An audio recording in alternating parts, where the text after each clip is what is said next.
let's go.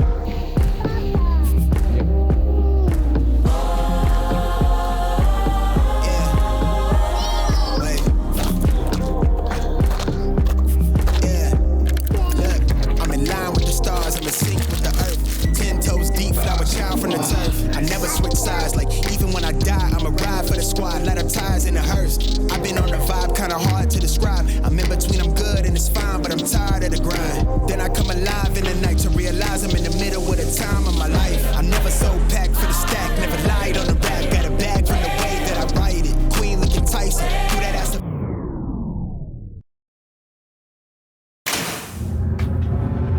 Have you ever judged any parent for the way their kids behave or thought ADHD was just down to bad parenting? If you haven't, you're definitely a better person than me. We've been keeping a secret, making it quite a sensitive topic, but if you're still here after the long intro sequence, I guess I better come out with it now. My wife and I have 4 kids together. They are 19, 17, 5 and 3 years old.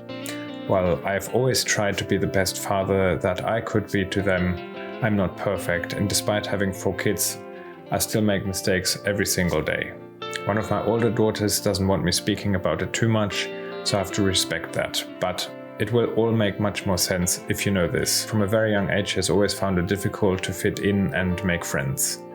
Also, for years I was working in Germany while my wife was living with the girls in England. They would travel to Germany during the holidays and it wasn't easy for any of us. At the time, we didn't realize the effect it would have on our daughter, but we noticed something wasn't right. At some point between then and now, we moved to a different town 3 hours away just for her in the hope that it would make her life easier and happier. It cost us a lot, not only in terms of money, but my father, who needed me, felt that I abandoned him with our project, and he was right. Fast forward to 2017, our son Johan is born. The birth story is quite incredible, and if you want to watch it, I have put a video link in the description below. Despite everything that my wife Carolina went through during the pregnancy, Johan was born perfectly fine. He was slightly jaundiced, but that was it. His development checks were going well until he was about 2 years old. There was something that we noticed. Johan started speaking a few words like Papa, Mama, Milch, as you would expect, but then all of a sudden he stopped speaking altogether, as if someone erased those words from his brain. As we were speaking with consultants and speech therapists, it became more and more clear to us. We decided though that we wouldn't tell anyone, and if someone asked about his speech, well, he is processing the 3 languages that we speak at home. We kept it quiet because everyone has something to say about everything, and whilst they might just want to be helpful and mean it well, receiving advice from someone who is not in the same shoes has only added additional stress to Carolina and myself. A lot of the time, what they might think they know is not applicable to our situation. And then of course there's the stigma and labeling that goes on behind your back. So we chose to protect our son and our own sanity. After about 1 year, just after his 3rd birthday, Johan received his diagnosis. And now that we have some experience while still learning new things every day, it is time to start talking about it. Johan is autistic. Receiving the diagnosis came with a sense of relief because we are learning how to support Johan's needs, and he is also receiving the professional support that he needs in his development early on. Johan is quite the character and we love him so very much. He has brought so much joy into our family life. However, he definitely is keeping us on our toes, but we couldn't imagine life without him. His diagnosis doesn't define him or has changed the way that we see him, while others might. Johan is an excellent problem solver and he has always been way ahead with his motoric skills. 70 to 80% of the day everything is fine, as long as we adhere to the daily routine, but it is the other part where life can become very challenging and exhausting. Johan is very fixated on me, and when he would wake up, I was the only one allowed to pick him up.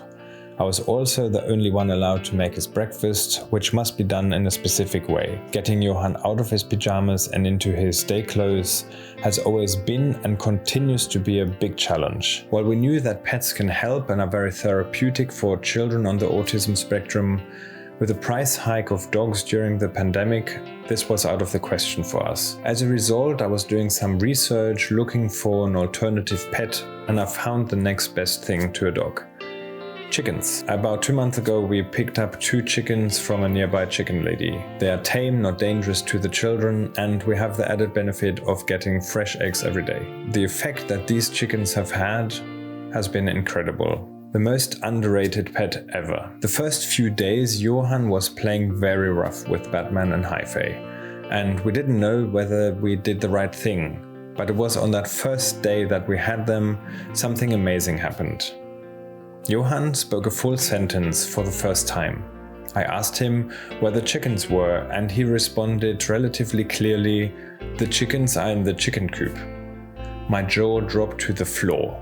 Firstly, Johan would use single words to communicate, but what really floored me was the fact that he used the word chicken coop. We didn't tell him they were in a chicken coop. In fact, I called it the pirate ship. We were able to teach him that he needs to be gentle with them, and his handling them has become a lot better and calmer. We also introduced the rule that he can collect the eggs once he has changed his clothes. And this has been a big improvement in motivating him to change. For quite some time, I was in denial of Johan's diagnosis, which is normal apparently.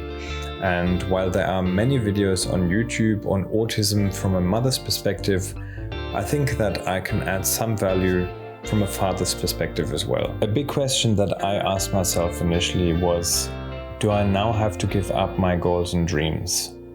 Which sounds selfish saying it out loud. We're all working very hard together. Emphasis on together to make it work, to build a brand and business. But I will not lie, it has been very challenging, not only since Johan's birth, but even before.